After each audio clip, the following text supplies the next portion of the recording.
I'm Andrew Roch. I'm the founder of the Crew Academy and Yacht Crew Recruitment and Training. And I'm lucky enough to today be spending a couple of hours with Paul Martin, who strangely we met 6 months ago for some training of some Royal Butlers. And over the last 6 months, we've sort of dug into leadership, training, service, guest experience, and all the wonderful things that we love talking about and delivering at the Academy. So, good morning, Paul. Good morning, good morning. So, Paul, my biggest challenge is this repetitive training that we've had over the last 20 years in yachting, which is pretty much servant-led training. So a boat, private or charter boat, decides that they're going to train the interior team, and they bring a trainer on board and they go through the standard training. So service training, housekeeping, butler, barista, cigar, family service, royal service, imperial service, synchronized service. And we deliver, and others deliver these programs, and we tend to forget about the people that we're actually training and the customer. Anyone can be taught to serve at a table, any style, easily, just through repetitive training. And yet we forget about the fact that we are a floating hotel on water. Yes. And that our job is to deliver an exceptional journey for our customers. So a lot of our students tend to stand back and be reactive rather than proactive. Yep. They struggle with creating sort of empathy and long-lasting relationships with their customers. And we tend to only really focus on those individuals who would possibly be customer-facing at meals or at specific events, rather than involving the team, the whole crew, from the moment the guests are picked up to the moment they depart. What is everyone's role, from the bosun to the deckhand to the captain, the officer, the chef, the sous chef, the stew, the purser, the engineer? All of these individuals who are part of creating these incredible journeys, a lot of them tend to get forgotten. Lost a little bit? Yeah, absolutely. And having confidence to interact with a guest is something that's lacking, I think. So it's interesting. I mean, just going back to the front end of your question, you mentioned the word servant, and I'm quite glad you did, because, so look, you know, my background is land-based hotels. Correct. And specifically, I work with that high end that is attracting high net worth individuals that have perceived high expectations. Yeah.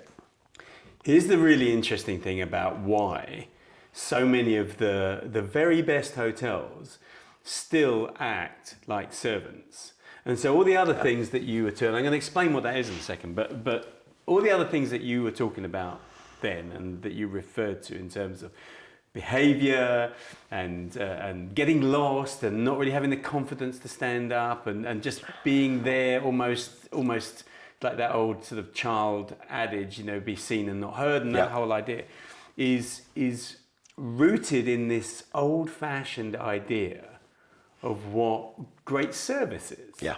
Now, if you go back generations, the only people that could afford that kind of service were the wealthy people amongst us in society. And many of them had that at home. For the rest of us, actually, we didn't know what it was like to have somebody wait at a table or to cook us a meal, or for that matter, even clean our bath or our shower, because we did all of that ourselves. We had to work hard to have the money to do it. And there you had an environment, or you had an age, if you like, where we had the opportunity to experience it.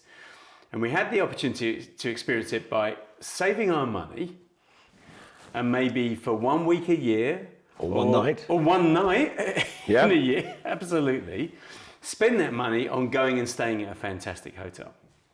And what we experienced was what it would be like to have servants in those fantastic hotels.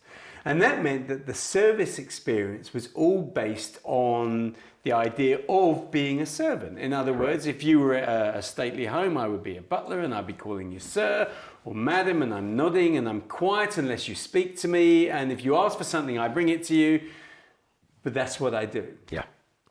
And the idea, even though the industry has evolved and society has evolved and people have more money to spend on going away more frequently, and we travel all over the world and we stay in fabulous hotels, but many of these fabulous hotels still have their idea of what service is rooted in that old-fashioned attitude.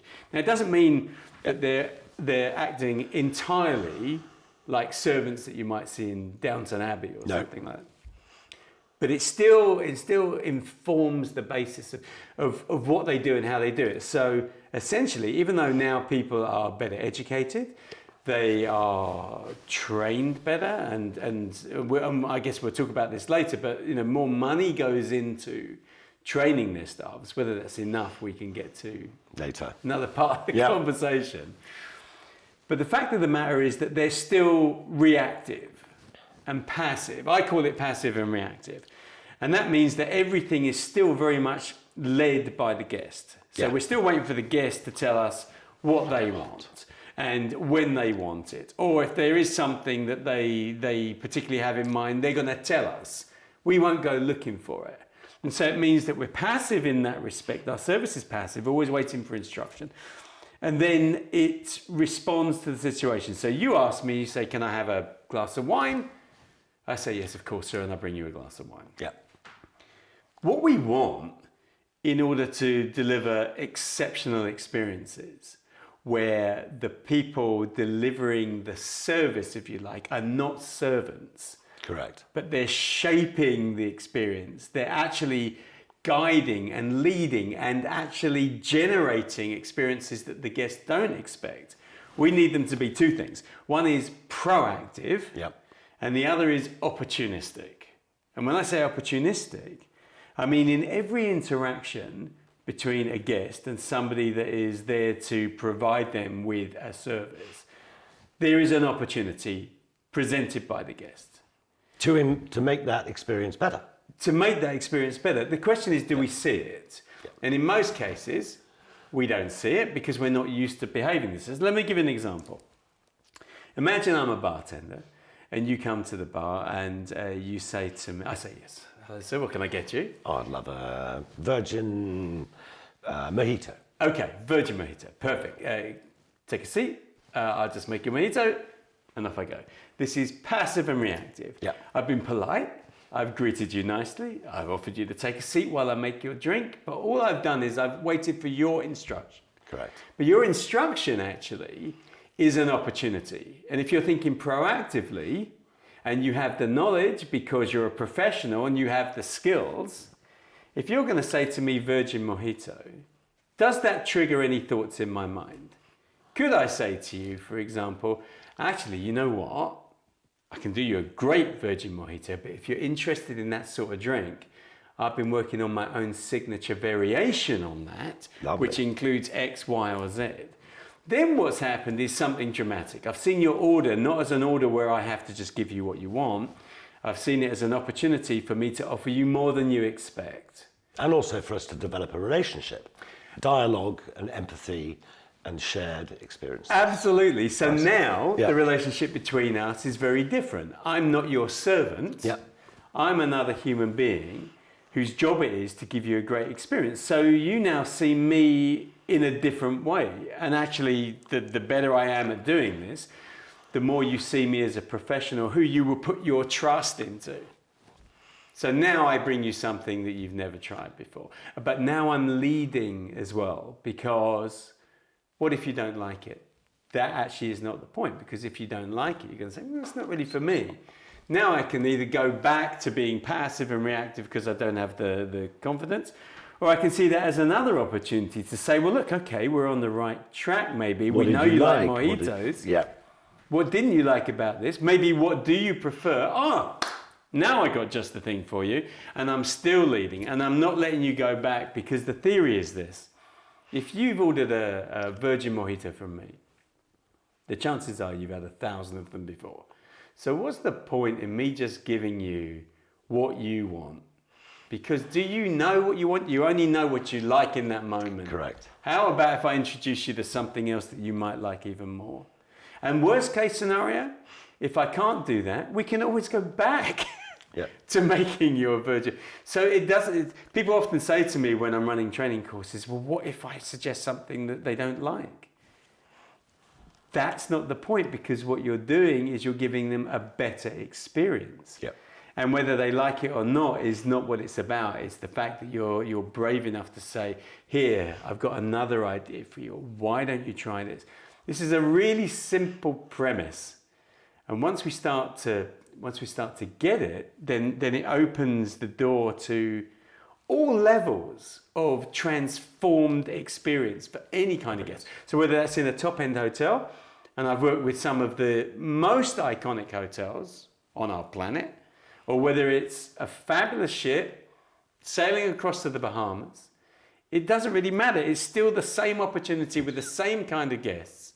And you can either make it special and spectacular, or you can be a servant. It's interesting because on a charter vessel or a private vessel, we've got principals and guests for a long period of time. So we have multiple opportunities to keep building on these relationships, and levels of trust are created and formed between individuals. If we go back to the Downton Abbey model, which I love, so if everyone just goes and watches the first episode of Downton and everyone's arriving at the house, the guests and the principal, and there are all the staff lined up both sides of the entrance. This is exactly the same way that we welcome guests onto a private or a charter boat. Okay. Captain rank down all the way through. So you're hit with this barrage of people, and you see rank. You don't necessarily see the person. Mm-hmm. So you're hurried onto the boat, and you get to meet them, and I'm XYZ, quick, boom, done. And then they all disappear and scurry off to the servants' quarters. Essentially, the engineer goes down below deck, the purser goes up to her room, the captain goes away, and then there's a safety briefing. It's so impersonal. There is no real empathy, or you want to know these people, and you want to understand that you're in their hands and you're safe for the week or the 10 days or the 2 weeks, and you want to create relationships. Now, not every charter client or principal will be the same, but ideas of possibly bringing in different heads of departments or unique individuals within the crew to meet the guests during that first hour or two, to talk about themselves, what they do, their skills, what they love doing, etc., to suggest to the guests how this week is going to be the best week that they're ever going to have on a yacht. So you said some really important things here. In hospitality, I refer to this as setting the tone. Yeah. And actually, setting the tone really has to happen at that first touch point. So if you go to a restaurant, then the setting of the tone is actually not when you sit at the table, but it's how you're greeted as you come in the front door. That sets the tone. And whatever happens there also starts to shape your expectations for what is going to come, whether that happens to be the case in reality or not. Yeah. That's what it does. And so so the example you give me of people lining up as they're greeting new guests coming onto a yacht, whether it's that example or I'm sure there are other interactions that happen, but whether it's any of those, the question I've got back for you is, what tone do you think that sets? What does that tell the guest? I mean, if I put that back to you, a bunch of people formally standing up, what do you think the guests are thinking in terms of their expectations? They're equally as nervous in a lot of cases. Right, okay. And this is a myth in our industry that every guest is the principal. They're not. There's a definite hierarchical of the principal who's paying the charter fee, essentially, or if there's 2 or 3, whatever. And then there's this hierarchy of guests. And often guests at the lower to mid-tier level of the charter or the private vessels, the principal's guests, they all have a role to play in this event, if it's a party or a week or whatever long they're going to be on the boat for. And we must also understand their hierarchy, but we must make each one of their experiences equally as valid, as amazing as possible. So by understanding each guest as an individual rather than as a guest party, and then tailoring everyone's own journey on that, is something that is very rarely done. We've seen it on a few very successful charter boats where the whole crew are involved in the whole experience. Right. But the vast majority, don't think like that. The guests will predominantly only meet the captain, the chief officer, possibly the chef if he comes out of the galley, the chief stew, any service stews, and the bosun and some of the deckhands. Let's play this out. Yeah. So imagine that it's difficult for you to put yourself in that position because of the side of the business that you're involved in, but you know what it's like to be a guest. Yes. So let's imagine you've turned up with your family and some friends and you're spending a ridiculous amount of money as far as 99% of the population are concerned on this week or two that you're spending on this fabulous super yacht. And when you arrive, you've got everyone lined up almost like the king is about to inspect everybody's uniform. So what does that say to you as you're walking onto that ship or you're walking onto that yacht and you've just had that experience and then I've turned up and I've said, right, what are you now expecting as an experience on this yacht? So what are you expecting based on that, the formality of that? It's not what I have at home. Right.